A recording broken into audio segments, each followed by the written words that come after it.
Aglaonema बेहद आकर्षक, बारहमासी, धीमी गति से बढ़ने वाला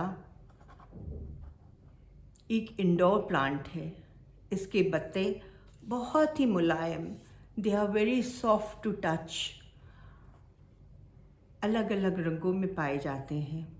I always say 3 S's, different shades, shapes और साइजेस में। और इन सब पे 4 चांद लगाने के लिए इसकी जो तने हैं वो भी अलग अलग कलर्स के होते हैं। आप देखेंगे दिस इज़ लिपस्टिक। नाउ इस लिपस्टिक के जो आप स्टेम्स देख रहे हैं, they are also pink in colour. They can be cream, they can be green, they can be white, different shades. NASA ने इसको एक अच्छा एयर प्योरीफायर की तरह भी आंका है।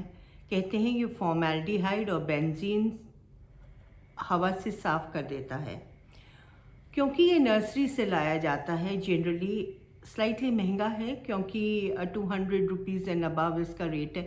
200 रुपये से 2500 रुपये तक का मिलता है। तो repotting is one main issue. So first of all we will discuss the repotting part, then the pots, then the potting mixture and then propagation. Of course इसको क्या क्या फैक्टर्स पसंद है उसके बारे में भी हम थोड़ा बहुत डिस्कस करेंगे। Now let's come down to repotting. जब हम नर्सरी से पौधा लेके आते हैं तो वो किस तरह की सॉइल में होता है वो जानना बहुत ज़रूरी है। ये आपको एक्सपीरियंस से धीरे धीरे पता लगना शुरू हो जाएगा। अब जैसे ये मैं पिंक एग्लोनिमा लेके आई हूँ, अब इसकी जो मिट्टी है वो बहुत सॉफ्ट है।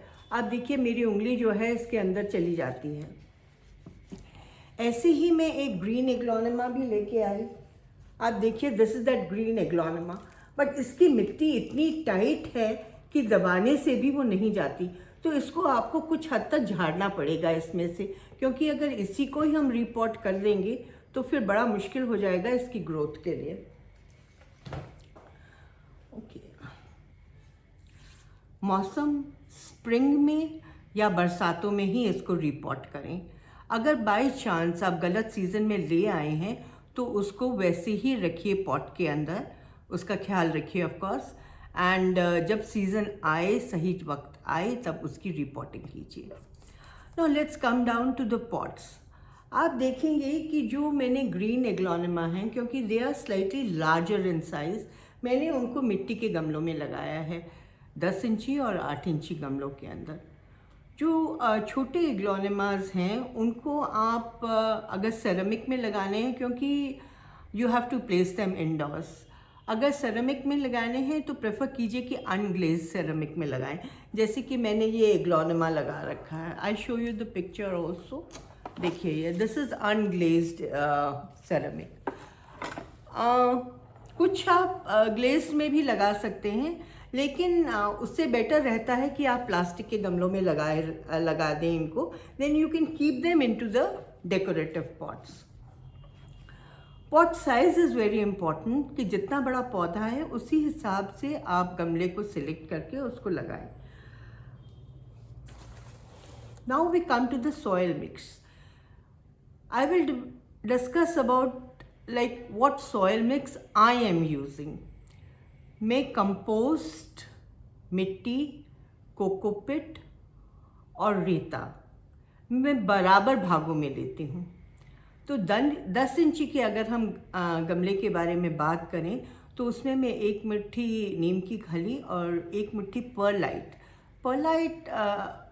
For me it's very important, क्योंकि ये थोड़ी वाटर रिटेंशन करता है। तो और उसमें थोड़ा फंजीसाइड भी डालती हूँ। तो इसको अच्छी तरह से मिलाने के बाद ही गमले उसमें लगाए जाते हैं। Now we come to the watering part.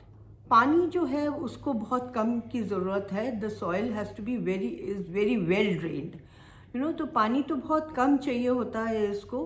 तो आप फिंगर टेस्ट कर लीजिए, उसको उंगली डाल के देखिए, अगर नमी लगती है तो पानी ना डालिए, अगर सूखी लगती है तो फिर आप उसमें पानी डालिए। नीचे जो हम ड्रेनेज सिस्टम बनाएं, इट शुड बी ड्रेनेज का पूरा सिस्टम होना चाहिए हमारा। खाली सॉयल मिक्स को वेल ड्रेन्ड करना जो है, इट्स नॉट वेरी इम्पॉर्टेंट। तो उसके लिए हमें क्या करना है कि थोड़े बहुत जो, जैसे हम होल के ऊपर एक टुकड़ा रख देते हैं, आप 3 4 5 टुकड़े रखिए। आप लाइका भी यूज़ कर सकते हैं और ईंटों के टुकड़े भी यूज़ कर सकते हैं। इससे क्या है कि अगर आप थोड़ी बहुत ओवर वाटरिंग कर देते हैं तो वो उसको सोख लेंगे। Now we come to the temperature.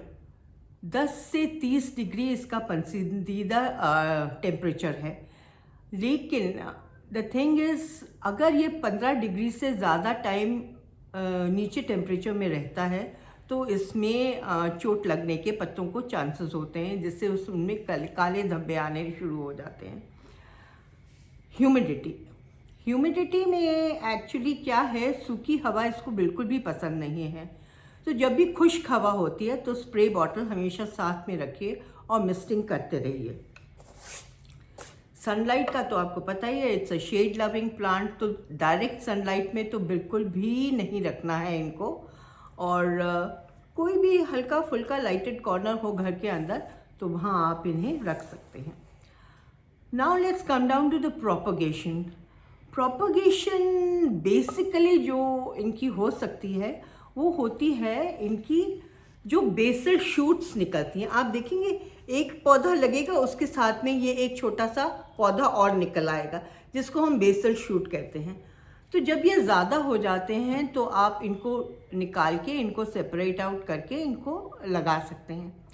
But basically आप जो बड़े वाले एग्लोनिमास हैं, जैसे कि ग्रीन एग्लोनिमास हैं, उनको कटिंग से भी प्रोपगेट कर सकते हैं। लाइक मेरा एक पौधा बहुत बड़ा हो गया था तो मैंने उसके 3 गमले बना लिए। यहाँ आप देखेंगे कि ये कटिंग दिख रही है आपको, यहाँ पे ये मैंने कटिंग करके इसके ऊपर हल्दी लगा के इसको सेपरेट आउट कर दिया है। नाउ फ्लावरिंग भी होती है और बहुत खूबसूरत फ्लावर्स होते हैं, क्योंकि ये पीस लिली के ही भाई बहन हैं। तो बिल्कुल वैसे ही स्पेडिक्स के फॉर्म में इनकी फ्लावरिंग होती है। ये मेरी एक जो एग्लोनिमा है उसमें हो रही है। मैं सेपरेटली आपको इसकी पिक्चर खींच के भी दिखा दूंगी। Now we come to the tip number 1, because we are keeping it indoors. इसके अंदर कैल्शियम ऑक्सलेट के क्रिस्टल्स होते हैं विच आर टॉक्सिक, तो we have to keep them away from children and from pets. Ingest नहीं करना है इनको। Thank you.